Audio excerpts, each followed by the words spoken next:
സന്ദീപ് വാര്യർ പാർട്ടിയിലെത്തിയ കാര്യം അറിഞ്ഞത് ടിവിയിലൂടെയാണ് എന്ന് പറയുന്നു കെ മുരളീധരൻ. അത്രയല്ലേ ആവശ്യമുള്ളൂ? താൻ അത്ര വലിയ അറിയപ്പെടുന്ന കോൺഗ്രസ്സുകാരനൊന്നും അല്ലല്ലോ, ഒരു എളിയ പ്രവർത്തകൻ അല്ലേ എന്നും കെ മുരളീധരൻ നീരസം പ്രകടിപ്പിക്കുകയാണ്. ഞാൻ സന്ദീപ് വാര്യരുടെ കാര്യത്തിൽ എനിക്ക് 2 ഒബ്ജക്ഷന് മാത്രമേ ഉള്ളൂ. ഒന്ന്, അദ്ദേഹം ഗാന്ധി വധത്തിനെ ന്യായീകരിച്ചു. 2, രാഹുൽ ഗാന്ധിയെ വ്യക്തിപരമായിട്ട് അദ്ദേഹം വിമർശിച്ചു.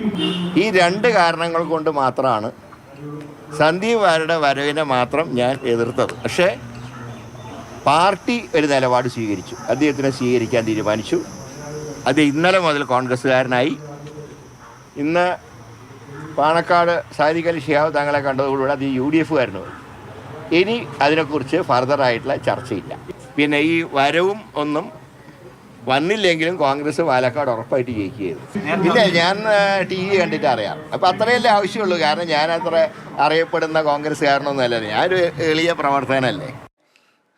അമൽ തേരംപറമ്പിലാണ് വിവരങ്ങളുമായി ചേർന്നത്. അമൽ, നേരത്തെ നിയമസഭയിൽ വിജയിച്ച വട്ടിയൂർക്കാലിൽ നിന്ന് വന്ന കെ മുരളീധരനെ പിൻനിരയിലായിരുന്നു അന്ന് നിയമസഭയിൽ സീറ്റ്. അന്ന് അദ്ദേഹം പറയുന്നു പിന്നിൽ ഇനി മറ്റൊരു സ്ഥലമില്ലാത്തതിനാൽ ഏറ്റവും പിന്നിലിരുത്തി, അല്ലെങ്കിൽ അതിനും പുറത്ത് ഇരുത്തുമായിരുന്നു എന്തായിരുന്നു അന്ന് അദ്ദേഹം നേതൃത്വത്തോട് പ്രകടിച്ച നീരസം. ആ നീരസപ്രകടനം പല ഘട്ടങ്ങളിൽ നമ്മൾ കണ്ടിട്ടുണ്ട്. ഇപ്പോൾ പാലക്കാട് ഉപതെരഞ്ഞെടുപ്പിലേക്ക് പോകുമ്പോൾ സന്ദീപ് വാര്യറിന്റെ വരവുമായി ബന്ധപ്പെട്ട് കെ മുരളീധരൻ പറയുന്ന എതിർപ്പില്ല എന്ന് പറയുമ്പോഴും പറയുന്ന എതിർപ്പുകൾ എത്രത്തോളം പ്രസക്തമാകുന്നുണ്ട്?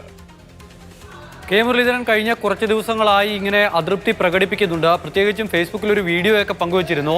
ആ വീഡിയോയിൽ ഒരു ഞാനെന്ന ഭാവം കാണിക്കുന്ന നേതാക്കന്മാരെ കൃത്യമായി തന്നെ സൂചിപ്പിച്ചുകൊണ്ടുള്ള വീഡിയോ ആയിരുന്നു. അതിന് പിന്നാലെയാണ് ഇപ്പോൾ പ്രതികരണം ഉണ്ടാകുന്നത്. ഇന്നലെയും ഈ സന്ദീപിൻ്റെ വിഷയത്തിൽ ചില പ്രതികരണം കെ മുരളീധരൻ്റെ ഭാഗത്തു നിന്നും ഉണ്ടായിരുന്നു. അതായത് രാഹുൽ ഗാന്ധി വിഷയത്തിലും അതോടൊപ്പം തന്നെ ഗാന്ധി വധവുമായി ബന്ധപ്പെട്ട് നടത്തിയ പരാമർശങ്ങളിലുമെല്ലാം തനിക്ക് കൃത്യമായ വിയോജിപ്പുണ്ട്, അതെല്ലാം തിരുത്തി വരണമായിരുന്നു. രാഹുൽ ഗാന്ധി കോട്ടക്കൽ ചികിത്സയ്ക്ക് വന്ന വിഷയത്തിൽ കോട്ടക്കലല്ല ആയിരുന്നു വരേണ്ടിയിരുന്നത്, കുതിരവട്ടത്തായിരുന്നു എന്നൊരു പരാമർശമൊക്കെ സന്ദീപിൻ്റെ ഭാഗത്തു നിന്ന് വന്നുണ്ടായിരുന്നു. ആ പരാമർശമൊക്കെ തിരുത്തി കുറച്ചു ദിവസം മുൻപ് കോൺഗ്രസിലേക്ക് എത്തി വയനാട് പ്രിയങ്ക ഗാന്ധിക്ക് വേണ്ടി പ്രചരണത്തിനിറങ്ങിയ തെറ്റ് തിരുത്തണമായിരുന്നു എന്നുള്ളതായിരുന്നു ഇന്നലെ മുരളീധരൻ പറഞ്ഞു വെച്ചത്. ഇന്ന് കുറച്ചുകൂടി കടുപ്പിക്കുന്നു. ഈ കോൺഗ്രസിലേക്കുള്ള വരവിനെ അദ്ദേഹം തള്ളിപ്പറയുന്നില്ല എങ്കിൽ കൂടി ഈ രാഹുൽ ഗാന്ധി വിഷയത്തിലും അതോടൊപ്പം തന്നെ ഗാന്ധി വധവുമായി ബന്ധപ്പെട്ട വിഷയത്തിലുമുള്ള നിലപാടാണ് തൻ്റെ എതിർപ്പിന് കാരണം എന്ന് പറയുന്നു. അതായത് കെ മുരളീധരൻ എതിർപ്പുണ്ടായിരുന്നു എന്നുള്ളൊരു വ്യാഖ്യാനത്തിലേക്ക് കാര്യങ്ങളെ കൊണ്ടുപോവുകയാണ്. എതിർപ്പിന്റെ ഒരു അറ്റം അത് എവിടെ വരെ പോയി, ഏത് എക്സ്റ്റന്റ് വരെ ഈ എതിർപ്പ് പോകുമെന്നാണ് അദ്ദേഹത്തിന്റെ വാക്കുകളിൽ സാധാരണ ഉണ്ടാകുന്ന വിമർശന സ്വരം. അതിനപ്പുറത്തേക്ക് എന്തെങ്കിലും ഗൗരവമായി അദ്ദേഹം ആലോചിക്കുന്നുണ്ടോ? ഇപ്പോൾ ഉദാഹരണം പറഞ്ഞാൽ, തുറന്നു പറയുകയാണെങ്കിൽ AK ബാലൻ അദ്ദേഹത്തെ LDF-ലേക്ക് അടക്കം ക്ഷണിച്ചതാണ്. സന്ദീപിനെ ക്ഷണിച്ചതിൻ്റെ പ്രതികരണങ്ങളൊക്കെ നമ്മൾ കണ്ടതാണ്. പക്ഷേ കെ മുരളീധരനെ പോലൊരു പ്രധാനപ്പെട്ട നേതാവിനെ വരെ ഈ ഉപതെരഞ്ഞെടുപ്പ് കാലത്ത് ക്ഷണിക്കുന്ന തരത്തിൽ പ്രതികരണം CPM-ന്റെ ഭാഗത്ത് നിന്ന് ഉണ്ടായിരുന്നതാണ്. എന്തെങ്കിലും വലിയ ഗൗരവമായ രാഷ്ട്രീയ ആലോചന കെ മുരളീധരൻ്റെ ഭാഗത്തുണ്ടോ? ഒരുപക്ഷെ അപക്വമായിരിക്കാം ആ ചോദ്യം. എങ്കിലും സാധാരണ ആളുകൾക്ക് ഇതൊക്കെ കാണുമ്പോൾ അങ്ങനെയും തോന്നാം.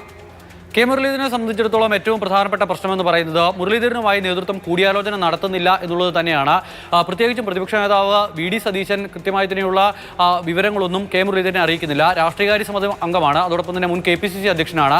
അങ്ങനെ വളരെ പ്രധാനപ്പെട്ട നേതാവായിരിക്കുന്ന കെ മുരളീധരനെ പോലും കാര്യങ്ങൾ അറിയിക്കുന്നില്ല എന്നുള്ളതാണ് ഒരു വിഭാഗത്തിൻ്റെ അതൃപ്തിക്ക് ഏറ്റവും പ്രധാനപ്പെട്ട കാര്യം. സതീശൻ തന്നെ തീരുമാനങ്ങൾ എടുക്കുന്നു എന്നൊരു വിമർശനം നേരത്തെ മുതൽ കെ മുരളീധരനുള്ളതാണ്. ഈ വിഷയത്തിലും അതുതന്നെ സംഭവിച്ചു.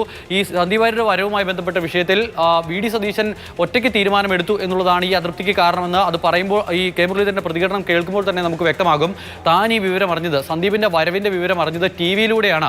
താനുമായി കൂടിയാലോചിക്കേണ്ട ആവശ്യമൊന്നുമില്ലല്ലോ, താനൊരു സാധാരണ കോൺഗ്രസ് പ്രവർത്തകനല്ലേ, ഒരു എളിയ പ്രവർത്തകനല്ലേ എന്നുള്ളതാണ് മുരളീധരൻ പറഞ്ഞു വെക്കുന്നത്. അതായത് അതൃപ്തിയുണ്ട്. പക്ഷേ ഇതൊക്കെ പറയുമ്പോഴും പാണക്കാട് ഇന്നലെ മുതൽ സന്ദീപ് കോൺഗ്രസ്സുകാരനായി, അതോടൊപ്പം തന്നെ ഇന്ന് മുതൽ പാണക്കാട് എത്തിയതോടുകൂടി അദ്ദേഹം UDF-കാരനുമായി. ഇനിയിപ്പോൾ ഈ വിഷയത്തിൽ കൂടുതൽ പ്രതികരണത്തിനില്ല, ചർച്ചയ്ക്കില്ല. 20 തീയതിയിലെ തിരഞ്ഞെടുപ്പാണ് ഏറ്റവും പ്രധാനപ്പെട്ട കാര്യം. സന്ദീപ് വന്നില്ലായിരുന്നുവെങ്കിലും നല്ല ഭൂരിപക്ഷത്തിൽ പാലക്കാട് വിജയിച്ചേനെ. പാലക്കാടിന്റെ ഗ്രൗണ്ട് തനിക്ക് അറിയാവുന്നതാണ് എന്നുകൂടി പറഞ്ഞു വെച്ച് അവസാനിപ്പിക്കുകയാണ് മുരളീധരൻ. ഇനിയിപ്പോൾ ഈ വിഷയത്തിൽ പ്രതികരണത്തിനില്ല എന്നും മുരളീധരൻ വ്യക്തമാക്കും.